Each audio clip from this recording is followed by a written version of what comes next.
আসসালামু আলাইকুম, তোমাদের সবাইকে স্বাগতম জানাচ্ছি আমাদের এবারের পার্টে। সেটা হচ্ছে আমাদের জিএসটির যে এক্সামিনেশন, তার জন্য হচ্ছে আমাদের জিএসটি কন্টেন্টে আমরা আজকে অণুজীব চ্যাপ্টারটা ফার্স্টে পড়বো, তারপর আমরা আমাদের জীব প্রযুক্তি আবার পড়বো, ঠিক আছে?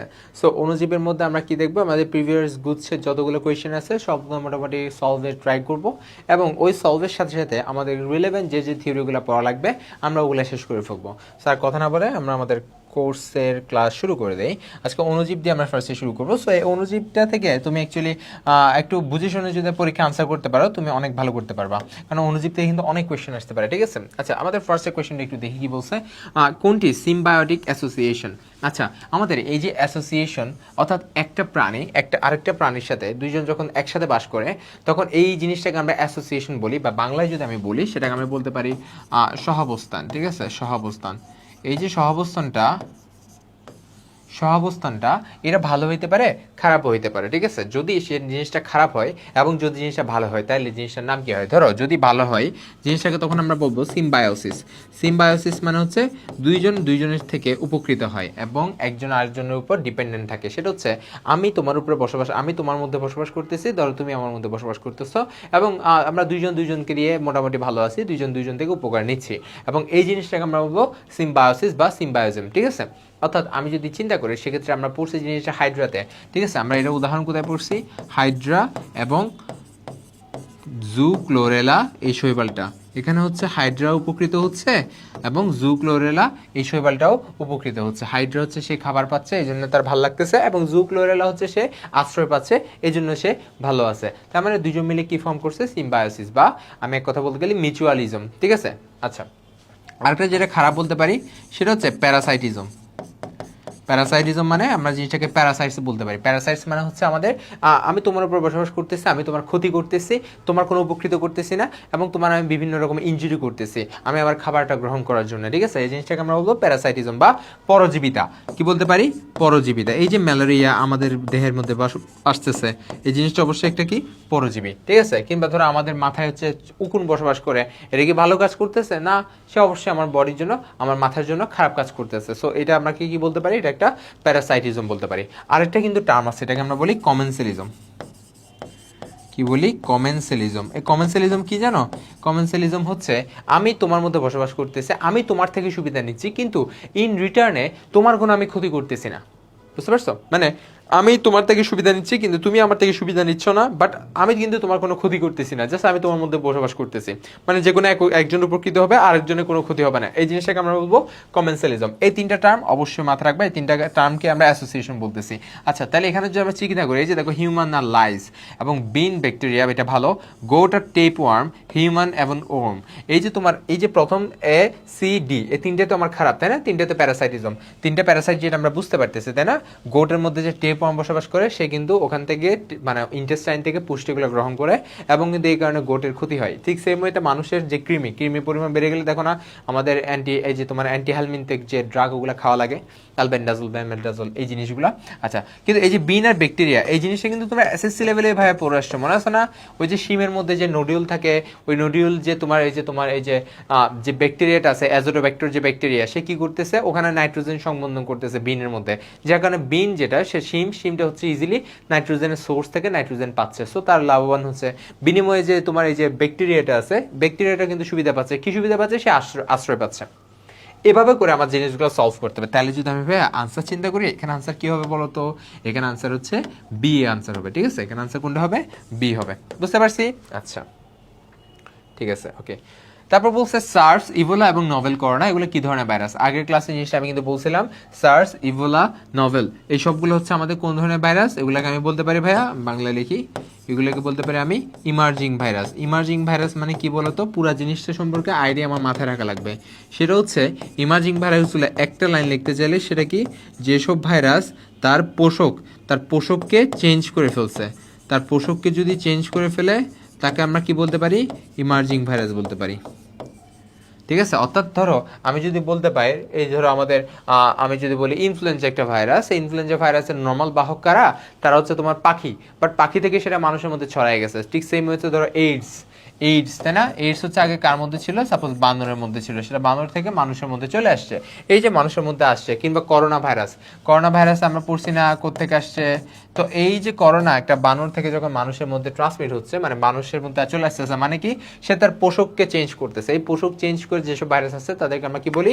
ইমার্জিং ভাইরাস বলি, ঠিক আছে? আচ্ছা, তো এখানে ইমার্জিং ভাইরাস কোনটা? টিবুলা ইনগ্রেডিয়েন্টস, এটা জীবনে হবে না, এটা বাদ।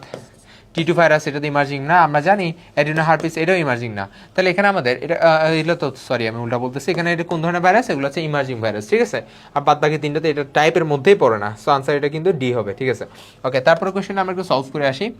আমরা দেখি এখানে কি বলছে, কোন ভাইরাসের আক্রমণে দেহের কোষ ফেটে যায়? খুব গুরুত্বপূর্ণ এবং খুব ইজি একটা কোয়েশ্চেন। আমার দেহের কোষ ফেটে যাওয়া,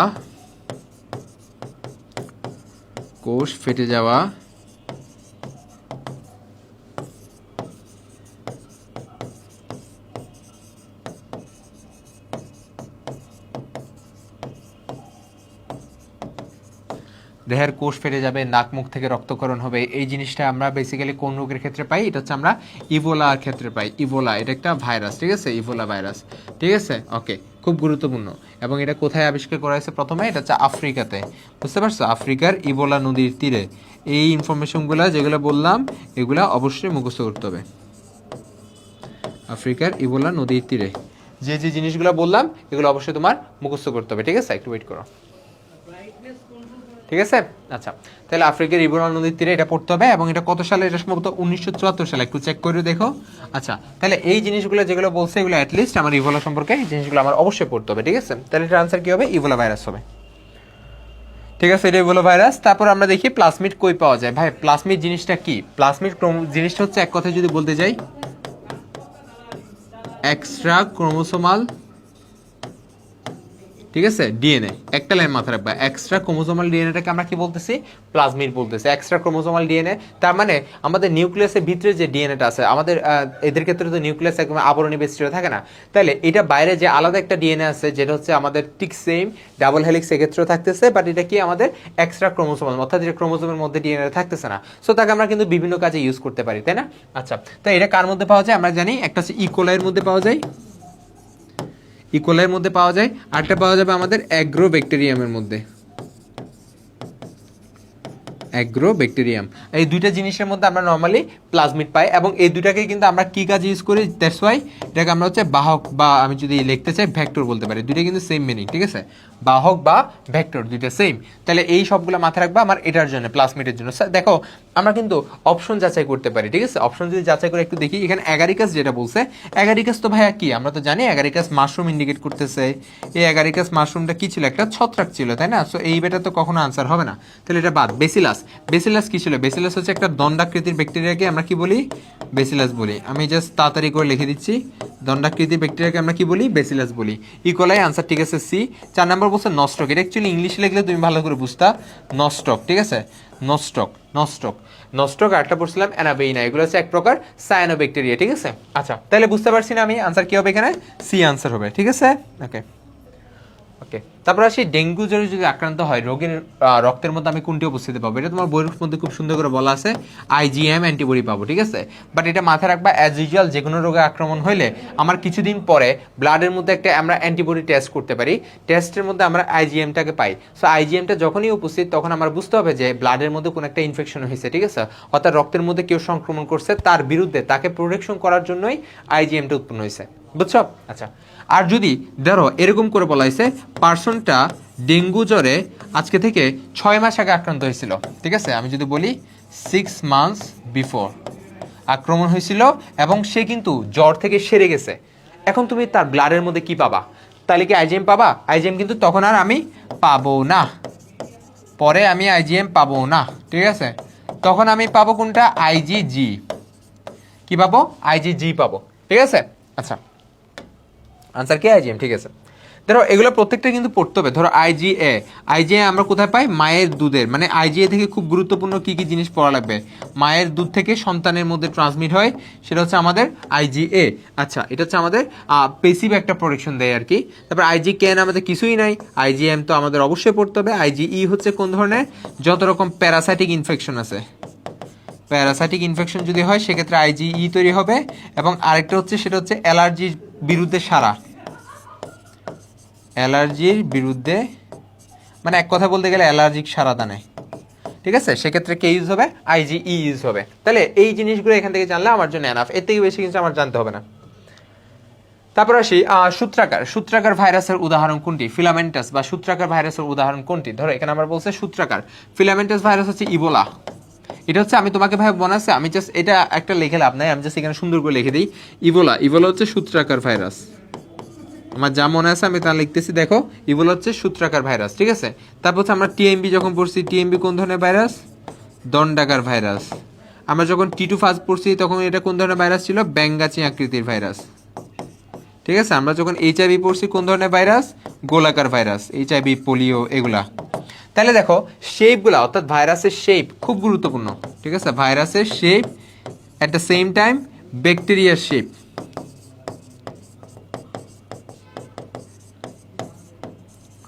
এই দুইটা আমার জন্য খুব গুরুত্বপূর্ণ, ঠিক আছে। ভাইরাসের শেপ এবং ব্যাকটেরিয়ার শেপ, এই দুইটা আমার জন্য খুব গুরুত্বপূর্ণ, পড়তে হবে, এই দুইটা আমার জানতে হবে মাস্ট। আচ্ছা, মানে দুইটা পড়বা। ধর ব্যাকটেরিয়ার শেপ অনুযায়ী আমরা কি কি ভাগে ভাগ করছিলাম, ওই যে মাইক্রোকক্কাস, ডিপ্লোকক্কাস, এগুলো সবগুলো গোলাকার। তারপর ধরো ভিব্রিও কলেরা, এটা হচ্ছে কমাকৃতির, বেসিলাস দন্দাকৃতির, তার মধ্যে আবার স্ট্যাফাইলোকক্কাস, স্টেপ্টোকক্কাস আলাদা করে পড়তে হবে। একটা হচ্ছে আঙ্গুরের থোকারের মতো, আর একটা হচ্ছে ক্লাস্টার শেপে থাকে, এই দুইটা আলাদা করে পড়বা। আচ্ছা, ঠিক আছে। তাহলে যেগুলো বলছি যে সেগুলো জানলে তোমার হয়ে যাবে। তাহলে এটা হচ্ছে ইবোলা। মানে আমরা জাস্ট এমসিকিউ সলভ করতেছি, জাস্ট এমসিকিউ সলভ করলে কিন্তু আমাদের হবে না। কোর 11 যে জিনিসগুলো আমার পড়া লাগবে ওগুলো আমি লিখে দিচ্ছি, তুমি একটু পড়ে নিবা। বাট বেশিরভাগ জিনিস কিন্তু আমি চাই বলতেছি তা পড়লে হবে, ঠিক আছে। দুই একটা সিলেক্টিভ ছক আমি বই থেকে পড়তে বললে ওইটা জাস্ট বই খুলে একটু দেখে নিবা, তাইলে হয়ে যাবে। আচ্ছা, ভাইরাসের কেন্দ্রীয় অংশটি কোন অ্যাসিড দিয়ে তৈরি? আমরা সবাই জানি, তাই না? ভাইরাসের অংশগুলো আমি আগের ক্লাসে বলে ফেলছিলাম কি কি ছিল। নিউক্লিক অ্যাসিড ছিল। সো এই নিউক্লিক অ্যাসিডের মধ্যে আমরা আবার কি মাথায় রাখছিলাম ভাইয়া? নয়তো ডিএনএ, আরেকবার রিপিট করে চলো, নয়তো ডিএনএ অর আরএনএ, মানে দুইটা ডিএনএ। ধর আমরা মানুষের ক্ষেত্রে যে আমাদের ক্রোমোজোম আছে তার মধ্যে কিন্তু ডিএনএও আছে, আরএনএও আছে, তাই না? বাট ওদের ক্ষেত্রে কিন্তু শুধুমাত্র নয়তো ডিএনএ থাকবে, নয়তো আরএনএ থাকবে নিউক্লিক অ্যাসিডের পার্ট হিসেবে, ঠিক আছে। আচ্ছা, তারপর হচ্ছে তার বাইরে হচ্ছে ক্যাপসিড বা একটা প্রোটিন আবরণ থাকবে, এবং তার বাইরে একটা আউটার একটা মেমব্রেন থাকবে। এই মেমব্রেনটা তার অযৌন জ্বলনে হেল্প করে, কার কার ভাইরাসের। ওকে, আচ্ছা, তাহলে এখানে কি এই যে নিউক্লিক অ্যাসিড, আনসার তো এই হবে, এটা তো ইজিলি পারবা। তারপর আসি মানুষের লোহিত রক্তকণিকায় ম্যালেরিয়া, এটা ম্যালেরিয়াতে আসি। বহু বিভাজন প্রক্রিয়া কোথার মধ্যে? লোহিত রক্তকণিকার মধ্যে, ঠিক আছে। এই যে বহু বিভাজন, তাকে আমরা বলতে পারি সাইজোগনি, তাকে আমরা কি বলি? সাইজোগনি বলি, ঠিক আছে। আর যেহেতু লোহিত রক্তকণিকা, তার মানে কি লোহিত রক্তকণিকাকে আমরা মেডিকেল টার্মে কি বলি? এরিথ্রোসাইটিক বলি, ঠিক আছে। তার মানে ভাই আমি দুইটার যদি একসাথে লাগাই দিই কি হবে? এরিথ্রোসাইটিক সাইজোগনি, খুব সিম্পল, তাই না? Erythrocytic schizogony. ওকে, তারপর আসে উদ্ভিদের ভাইরাস। এই যে বললাম না ভাইয়া, কোনটা প্রাণী ভাইরাস, কোনটা প্রাণী ভাইরাস, আবার কোনটা উদ্ভিদ ভাইরাস, এই দুইটা একটু কষ্ট করে পড়ে নিবা, বইয়ের মধ্যে আলাদা করে বলা আছে, একটু কষ্ট করে পড়ে নিবা। প্রাণী ভাইরাস আর উদ্ভিদ ভাইরাস, আর কোনটা সিঙ্গেল হেলিক্স ভাইরাস, কোনটা ডাবল হেলিক্স, এই যে তোমার কোনটা ডিএনএ ভাইরাস আর কোনটা আরএনএ ভাইরাস, এটা একটু পড়বা, ঠিক আছে। এই দুইটা একটু পড়বা। ধরো উদ্ভিদ ভাইরাস যদি আমরা বলে, ধরো এইচআইভি, তুমি কিন্তু চেক করতে পারবা। পোলিও, ইনফ্লুয়েঞ্জা, ভাই ইনফ্লুয়েঞ্জা তো মানুষের হয়, আমরা সবাই জানি, তাই না? ইনফ্লুয়েঞ্জার কারণে সর্দি কাশি হচ্ছে, আমরা দেখি না? আচ্ছা, পোলিওর কারণে যদি এখন পোলিও টিকা খাই, তার মানে এটা কার হয়? মানুষের হয়, কিংবা তোমার প্রাণীর ক্ষেত্রে হয়, তাই না? পোলিও ভাইরাসের কারণে। এইচআইভি তো কোন ধরনের কি হয়? এইচআইভির কারণে এইডস হয়। তাহলে আমি যদি অপশনগুলোকে চেক করি, তাহলে আমরা দেখতেছি তিনটায় কার মধ্যে? তিনটাই হচ্ছে আমাদের এনিম্যালের মধ্যে, তাই না? তার মধ্যে একটা হচ্ছে আমাদের টিএমবি মানে, তো টিএমবির যদি আমি পূর্ণরূপ করি তাহলে টিএমবির মানে কি? Tobacco mosaic virus. তার মানে টিএমবি কোন ধরনের ভাইরাস? একটা উদ্ভিদ ভাইরাস। এবং এই ভাইরাসই হচ্ছে সর্বপ্রথম আবিষ্কৃত ভাইরাস, ঠিক আছে। সর্বপ্রথম এই ভাইরাসই আবিষ্কৃত হয়েছে। এবং ভাইরাসের ইতিহাস সম্পর্কে আমরা যদি জানি, এটারে সর্বপ্রথম এরকম করে কাজগুলো করছে কিন্তু আমাদেরকে, আমরা যদি আলাদা করে বলি আর কি, যে ভাইরাসের যদি আমরা টোটাল যদি আমরা ভাইরাসের আবিষ্কারক বলি, কাকে বলবো? আইভানোভস্কিকে বলবো। কাকে? আইভানোভস্কিকে বলবো, ঠিক আছে। আচ্ছা, কিন্তু যদি আমাকে বলে ভাইরোলজির জনককে,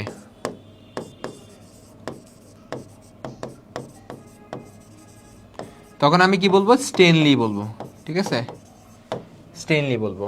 আরো কয়েকটা জিনিস আমার পড়া লাগবে, যেমন আমাদের তুমি বই থেকে পড়বা জিনিসটা, বাউডেন এবং তারপর হচ্ছে লোএফ, এখানে ডাব্লিউ আছে, তারপর হচ্ছে পিরি, এই যে তিনটা বিজ্ঞানী এরা কি বলছে এটা একটু পড়বা। তারপর মানুষের যে তোমার এইডস ভাইরাস কি আবিষ্কার করছে এগুলো একটু পড়বা, ঠিক আছে? তাহলে এটা টিএমবি ভাইরাস পারবো। আচ্ছা আচ্ছা, এই যে বলছে দেখছো, who said A virus is a virus, এটা কিন্তু বিজ্ঞানী লোভ বলছে, শিওর আমি, ঠিক আছে? বিজ্ঞানী লোভ বলছে, ক্যালোভ বলছে, এখানে একটু ভুল দিছে, ক্যালোভ বলছে ভাইরাস হচ্ছে ভাইরাসই, ভাইরাস কোনো উদ্ভিদ না, ভাইরাস কোনো এই যে জীব না, জড় না, ভাইরাসই। স্টেনলি কি করছে এইমাত্র বলছি, বার্ডেন আর পিরি এই দুইজন মিলে কিন্তু কি বলছে জানো, ভাইরাস হচ্ছে একটা কি বলা হয় রাসায়নিক বস্তুর সমাহার মাত্র। জাস্ট রাসায়নিক দিন আমরা মুখস্থ রাখবা, রাসায়নিক বস্তুর সমাহার মাত্র, এই জিনিসটাকে আমরা কি বলছি, ভাইরাস বলছি, ঠিক আছে? তাহলে এই দুইটা তো হবে না, এই দুইটা হবে না, তাহলে আনসার কি হবে, সি হবে, ঠিক আছে? সি। ভিনেগার প্রস্তুতকারী ব্যাকটেরিয়া কোনটি? ভাই ভিনেগার প্রস্তুতকারী ব্যাকটেরিয়া কে করতেছিল?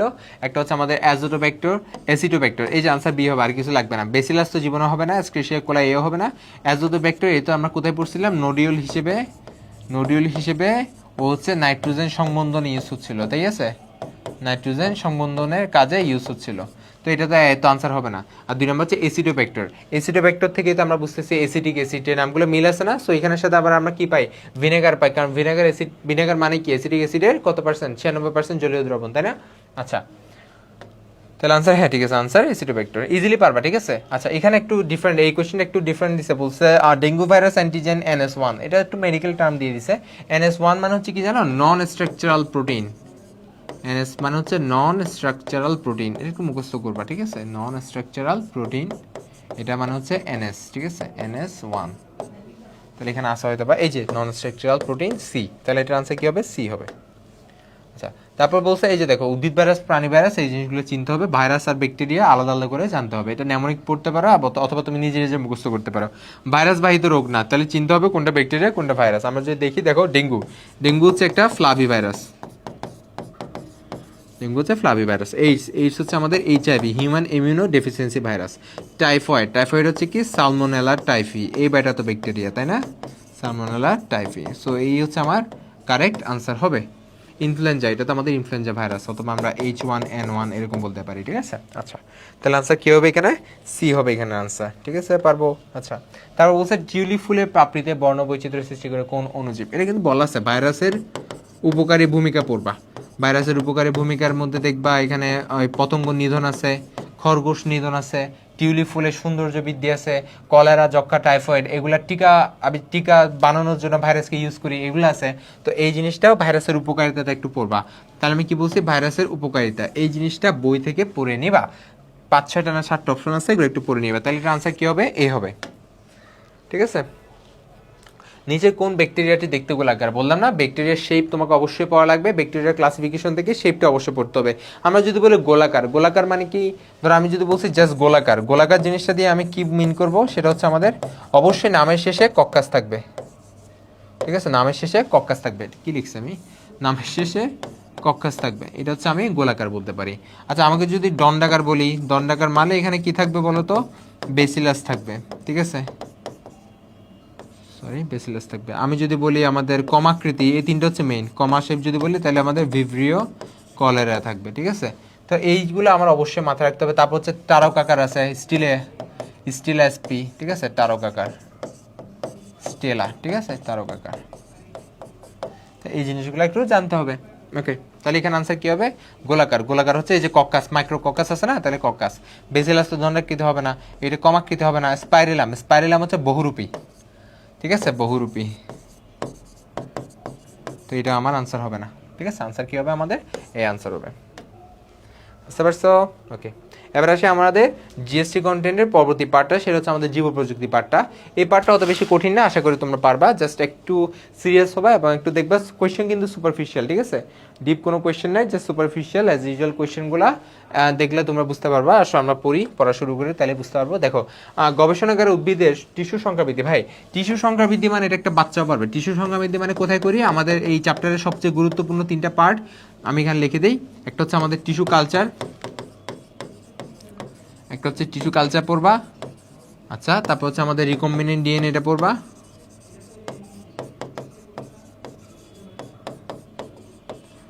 ঠিক আছে, রিকম্বিনেন্ট ডিএনএ, টিস্যু কালচার, এগুলো পড়বা। এই দুইটার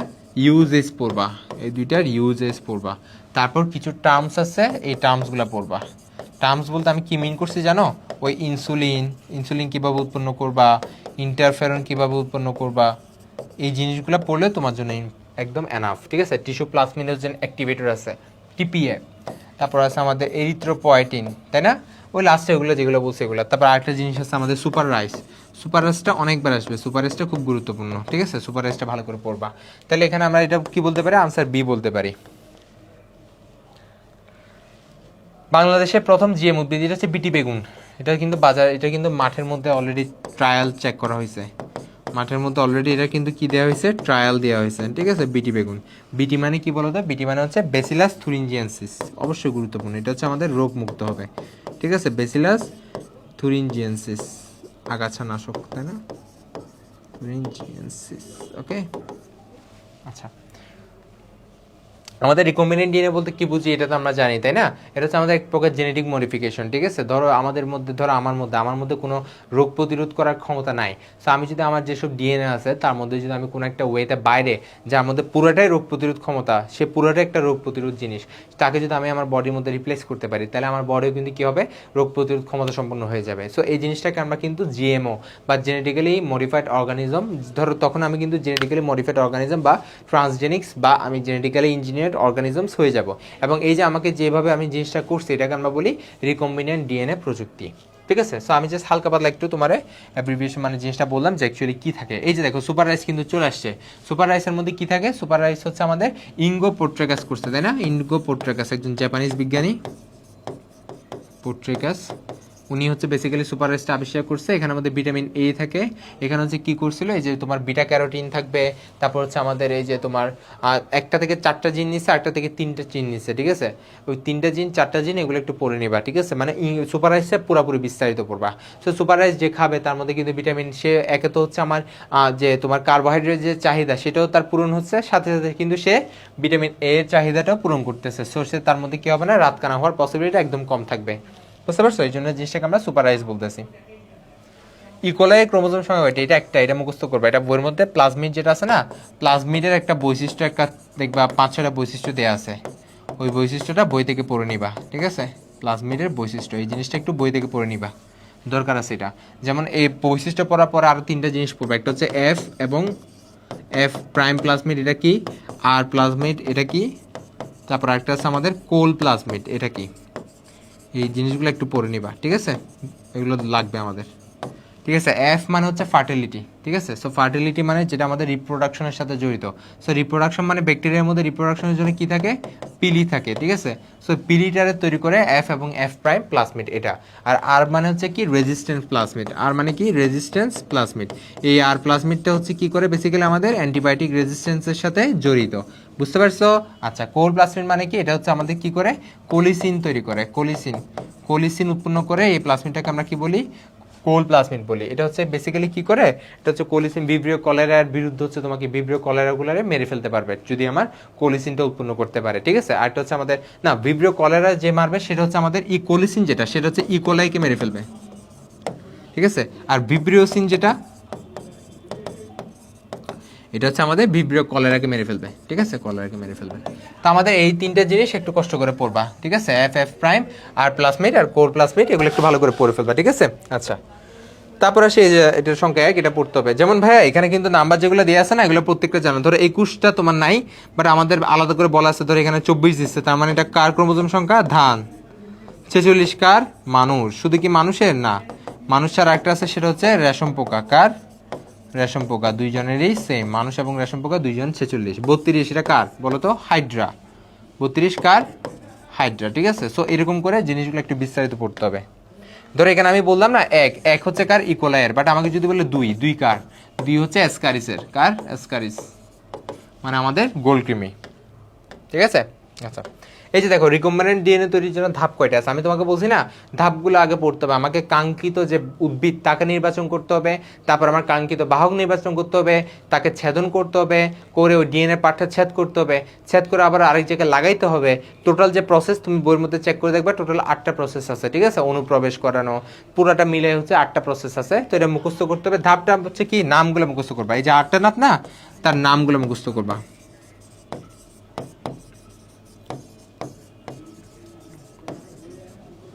ঠিক আছে, কার? ধাপের। তো সো ধাপের নামগুলো মুখস্থ করতে হবে। ওকে, তারপর আসি কোন এনজাইম দ্বারা 5 মিনিট, এই যে বললাম না কাটা হয়, কাটাকাটি কে করে? কাটাকাটি করে হচ্ছে রেস্ট্রিকশন এনজাইম। এই রেস্ট্রিকশন এনজাইম যেহেতু কাটাকাটি করে, সেজন্য আমরা তাকে কি বলি? তাকে আমরা আণবিক কাঁচি বা মলিকুলার সিজর বলি, তাই না? রেস্ট্রিকশন এনজাইমকে আমরা এটা বলি। লাইগেজ কি করে? লাগাবে। লাইগেজ হচ্ছে কি করবে? জোড়া লাগাবে। কথা বলতে গেলে জোড়া লাগাবে। লাইগেজ হচ্ছে কি করে? জোড়া লাগাবে। তারপর লাইগেজ, ঠিক আছে, লাইগেজ দুইবার দিয়েছে, ভুল করছে। প্রাইমেস, প্রাইমাস হচ্ছে আমাদের ডিএনএ রেপ্লিকেশনের সময় আরএনএ প্রাইমার তৈরি করে দেয়। ঠিক আছে, আরএনএ প্রাইমার তৈরি করে। ওকে, আচ্ছা। তারপর হচ্ছে জেনেটিক ইঞ্জিনিয়ারিং প্রজেক্ট কি? এটা হচ্ছে গ্লুকোজ। গ্লুকোজ কি জেনেটিক ইঞ্জিনিয়ারিং প্রোডাক্ট? না, এটা একটা ন্যাচারাল জিনিস। অ্যালকোহল ন্যাচারাল জিনিস, এই তো ফার্মেন্টেশন করা, তাই না? সো ফার্মেন্টেশন কিন্তু কোনো জেনেটিক ইঞ্জিনিয়ারিং না, অনেকে কিন্তু ভুল করবে এটা, ঠিক আছে? দুইটা ডিফারেন্ট জিনিস। হিস্টোন, হিস্টোন কি? হিস্টোন হচ্ছে আমাদের ডিএনএ, আমাদের হচ্ছে ক্রোমোজোমের ভিতরে যে আমরা প্রোটিনটা পাই, ঠিক আছে, অর্থাৎ আমাদের নিউক্লিয় প্রোটিন। এক কথায় বলতে গেলে নিউক্লিয় প্রোটিনকে আমরা কি বলি? হিস্টোন প্রোটিন বলি, ঠিক আছে? নিউক্লিয়াসের মধ্যে যে প্রোটিন পাওয়া যায় তাকে আমরা হিস্টোন প্রোটিন বলি। 4 নাম্বার হচ্ছে ইনসুলিন। হ্যাঁ, ইনসুলিন হচ্ছে কারেক্ট অ্যান্সার হবে, কারণ insulin, interferon, tissue plasminogen activator, তারপর এরিথ্রোপয়েটিন, এই সবগুলোই হচ্ছে আমাদের কি সুপার রাইস, এগুলো সব কিছু হচ্ছে আমাদের রিকম্বিনেন্ট ডিএনএর ফল, ঠিক আছে? আমরা রিকম্বিনেন্ট ডিএনএর মাধ্যমে এই জিনিসগুলো তৈরি করতে পারি। আচ্ছা, বলছো উদ্ভিদের যে কোনো বিভাজন কম সজীব কোষ বা টিস্যু থেকে যখন আমরা একটা নতুন উদ্ভিদ তৈরি করি, এই জিনিসটাকে আমরা কি বলি? ক্ষমতাটাকে আমরা কি বলি? সেটা হচ্ছে একটা ইনহেরেন্ট একটা ক্যাপাবিলিটি। যে কোনো একটা টিস্যুর, প্রত্যেকটা টিস্যুর একটা ক্যাপাবিলিটি আছে, যেটা আমরা হাইড্রার মধ্যে ইন্টারস্টেশিয়াল কোষ পড়ছিলাম, তাই না? ওই ইন্টারস্টেশিয়াল কোষটা কি করতে পারতো? তার ইচ্ছা মতো তার বডির যে কোনো কোষে সে কিন্তু কি করতে পারতো? কনভার্ট করতে পারতো। এই জিনিসটাকে আমরা কি বলি? ইনহেরেন্ট ক্যাপাবিলিটিটাকে আমরা কি বলি? টটিপটেন্সি ক্ষমতা, তাই না? টটিপটেন্সি ক্ষমতা, টটিপটেন্সি ক্ষমতা। সো এই টটিপটেন্সি ক্ষমতা এখানে হয়তো বা বলা আছে, দেখি তো, এই যে দেখো টটিপটেন্সি। তো এখানে কিন্তু কি হবে? মাইক্রো প্রোপাগেশন হবে না। মাইক্রো প্রোপাগেশন মানে কি? কোন একটা জিনিসের খুব ছোট একটা অংশ নিয়ে তাকে যদি আমরা সংখ্যা বৃদ্ধি করি, প্রোপাগেট করি, ঠিক আছে? তো এই ক্ষেত্রে তো মাইক্রো প্রোপাগেশন হবে না, আনসার কি হবে? টটিপটেন্সি হবে, ঠিক আছে? আনসার টটিপটেন্সি। তারপরে আসে আমাদের এই যে এটা দেখো, আচ্ছা, ব্লু বায়োটেকনোলজির প্রয়োগ কোথায় হয়? তো আমার এই চ্যাপ্টারের জীবপ্রযুক্তি চ্যাপ্টারের শুরুতে দেখবা 3টা টার্ম আছে। একটা হচ্ছে আমাদের গ্রিন, একটা হচ্ছে আমাদের গ্রিন বায়োটেকনোলজি,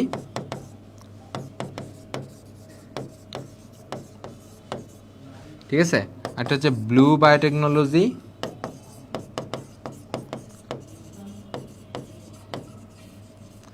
একটা হচ্ছে রেড অ্যান্ড হোয়াইট।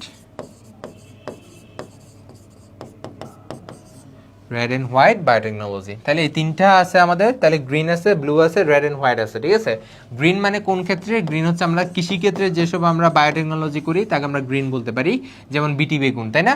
আচ্ছা, সুপার রাইস, এগুলো হচ্ছে কৃষি ক্ষেত্রে। তারপর আছে আমাদের ব্লু বায়োটেকনোলজি, অর্থাৎ আমরা সামুদ্রিক কাজে, সামুদ্রিক গবেষণা কাজে যেসব জেনেটিক্যালি মডিফাইড অর্গানিজম তৈরি করতেছি বা কাজ করতেছি তাকে আমরা কি বলি? Blue biotechnology. Red and white মানে কোনটা? যেটা আমরা চিকিৎসা ক্ষেত্রে করি, কোনটাতে? চিকিৎসা ক্ষেত্রে আমরা যেটা করি তাকে আমরা রেড অ্যান্ড হোয়াইট বলতে পারি, ঠিক আছে? ওকে, তারপর আসি পাঠের জিনোম সিকোয়েন্স উদ্ভাবনকারী বিজ্ঞানী। এটা হচ্ছে বিজ্ঞানী ডক্টর মাকসুদুল করিম। না করিম নাকি আলম? আমি নিজে কনফিউজ হয়ে গেছি অ্যাকচুয়ালি। আলম মনে হয়, হ্যাঁ, যে মাকসুদুল আলম, ঠিক আছে? এই হবে এটার আনসার, এটা মুখস্থ করতে হবে, মাকসুদুল আলম। আচ্ছা, কোলিসিন, কোলিসিন এইমাত্র বলছি, কোলিসিন হচ্ছে ইকোলাইকে করতে পারে। আর ভিব্রিওসিন, যেটা ভিব্রিওসিন, এই বেটা হচ্ছে কাকে করবে? এই বেটা হচ্ছে আমাদের কলেরা, ভিব্রিও কলেরাকে করবে, ঠিক আছে? এবং এইগুলো দুইটারই আমরা কি বলি? কোল প্লাজমিড বলি। সো বললাম না, প্লাজমিডের যে টাইপগুলো এগুলো পড়বা। দেখছো কোয়েশ্চেন কিন্তু বারবার রিপিট করতেছে। আমি একটা টপিক বলে দিলেই পরবর্তীতে কিন্তু ওই টপিক থেকে কোয়েশ্চেনগুলো আসতেছে। সো আমরা বুঝতেছি যে কোয়েশ্চেন অ্যাকচুয়ালি কি হয়? আমাদের রিপিট হয়। জেনেটিক্যালি মডিফাইড M37 কি? এটাও কিন্তু মুখস্থ করে একটা কোয়েশ্চেন। এটার জন্য কি যেন ছিল? গম, তাই না? গম ছিল হয়তো বা, একটু দেখি আমরা। সো এই যে তোমার এই যে আমার জীব প্রযুক্তি, যে বায়োটেকনোলজি বা জীব প্রযুক্তি আছে না, তার একদম লাস্টের 2-3টা পেজ, লাস্টের 3 পেজ, ওগুলো একটু তুমি পড়বা। অর্থাৎ আমাদের জেনেটিক্যালি মডিফাইড ধান কোনটা, গম কোনটা, ভুট্টা কোনটা, এই 3টা একটু মুখস্থ করতে হবে, ঠিক আছে? এবং বাংলাদেশে কি কি তৈরি করা হয় এগুলো একটু পড়বা। এটা গম, ঠিক আছে? আনসার ঠিক আছে। লেমিনার এয়ারফ্লো ক্যাবিনেট, এটা কোথায় লাগে? এটা হচ্ছে আমাদের টিস্যু কালচারে লাগে, তাই না? টিস্যু কালচারে লাগে। টিস্যু কালচারের মধ্যে জীবাণুমুক্ত এনভায়রনমেন্ট তৈরি করার জন্য এই জিনিসটা লাগে, টিস্যু কালচার লাগে, ঠিক আছে? কোন প্লাজমিডে অ্যান্টিবায়োটিক প্রতিরোধী জিন থাকে? অলরেডি বলে ফেলছি, আর প্লাজমিডে। আর প্লাজমিড মানে কি? Resistance plasmid. এবং এই প্লাজমিডটা বেসিক্যালি আমার কি করে? এই প্লাজমিডটা হচ্ছে আমাদের কি? আমাদের কি রেজিস্ট্যান্ট, অর্থাৎ অ্যান্টিবায়োটিক। আমরা তো জানি আমাদের ব্যাকটেরিয়া, আমাদের যে কোনো একটা ওষুধ যখন আমরা খাই অ্যান্টিবায়োটিক বলি না ডোজ মেনটেন করতে, কেন মেনটেন করতে বলি? কারণ যাতে অ্যান্টিবায়োটিক রেজিস্ট্যান্স না হয়। হয়টা কি জানো, তুমি যখন অ্যান্টিবায়োটিক 2-3 দিন ধরে খাবা, তোমার ডোজ আছে ধরো 7 দিন, বাট তুমি 2-3 দিন ধরে খাইছো, তাহলেও কিন্তু তুমি কিন্তু রোগ থেকে সেরে যাচ্ছ, বাট জীবাণুটা কিন্তু পুরোপুরি মরতেছে না, ব্যাকটেরিয়াটা। সো যে ব্যাকটেরিয়াগুলো হতাহত হয়ে গেছে, সো ওই ব্যাকটেরিয়াগুলো কী করে, নতুন যেসব ব্যাকটেরিয়া তৈরি হবে তাদেরকে বলে আমরা যে মারা খাইছি এটা তোরা খাইস না। সো তারা কি করে, জেনেটিক্যালি কনজুগেশন পদ্ধতি, কি পদ্ধতি বলি এটাকে, কনজুগেশন পদ্ধতির মাধ্যমে একটার প্লাজমিডটা, একটার যে আর প্লাজমিড সেটা আরেকটার মধ্যে তারা কি করে, ট্রান্সফার করে। সো নতুন যে আমার ব্যাকটেরিয়াটা তৈরি হচ্ছে বা আবিষ্কার মানে রিপ্রোডাকশন হচ্ছে, ওই ব্যাকটেরিয়াটার মধ্যে কিন্তু কি আছে, ওই যে অ্যান্টিবায়োটিক তার বিরুদ্ধে কি সহনশীল ক্ষমতা আছে। সো ওই ব্যাকটেরিয়াটা আর তোমাকে অ্যান্টিবায়োটিক দিয়ে মরতেছে না, এটারই আমরা বলি কি অ্যান্টিবায়োটিক রেজিস্ট্যান্স। কাহিনী বুঝছো? এই জন্যই আমার অবশ্যই ব্যাকটেরিয়ার ডোজ মেনটেন করা লাগে, কারণ ডোজটা এমনভাবে ঠিক করা হয় যাতে ব্যাকটেরিয়াটা পুরোপুরি অ্যাবলিশ হয়ে যায়, পুরোপুরি। ঠিক আছে, আশা করি বুঝতে পারছো। তারপরে কোয়েশ্চেনটা, এটাও একটা ইনফরমেটিভ কোয়েশ্চেন, সুপার বাগ ভাঙতে সক্ষম কোনটা? এটা হচ্ছে কি ছিল, সুপার বাগ ভাঙতে সক্ষম হচ্ছে হাইড্রোকার্বনকে তারা ভেঙে ফেলতে পারে, তাই না? হ্যাঁ, আনসার ঠিক আছে। সো আমাদের মনে একটু, হ্যাঁ কোনো আমাদের স্লাইড নেই, তার মানে আমরা যত কোয়েশ্চেন আছে সবগুলাই সলভ করছি। তাহলে কোয়েশ্চেন থেকে আমরা বুঝতে পারতেছি কোয়েশ্চেন খুবই সুপারফিশিয়াল, কিছু কোয়েশ্চেন আছে একদমই বইয়ের বাইরে, ওই কোয়েশ্চেনগুলো অবশ্যই মুখস্থ করবা, কারণ ওই কোয়েশ্চেনগুলো ওভাবেই রিপিট করবে, ঠিক আছে? আর বৈজ্ঞানিক নাম তেমন একটা বেশি লাগবে না, যেগুলো তুমি এখানে আগের কোয়েশ্চেন থেকে পাবা ওই টপিক রিলেটেড বৈজ্ঞানিক নামগুলো পড়বা। আর এজ ইউজুয়াল আমার বইয়ের চার্টগুলো যেগুলো তোমার মেনশন করছি ওগুলো একটু ভালো করে পড়বা। তো আজকের ক্লাসটা একটু পর্যন্ত থাকবে, সবাই ভালো ভালো থাকবা, সুস্থ থাকবা এবং ভাইয়ের জন্য দোয়া কইরো। আসসালামু আলাইকুম।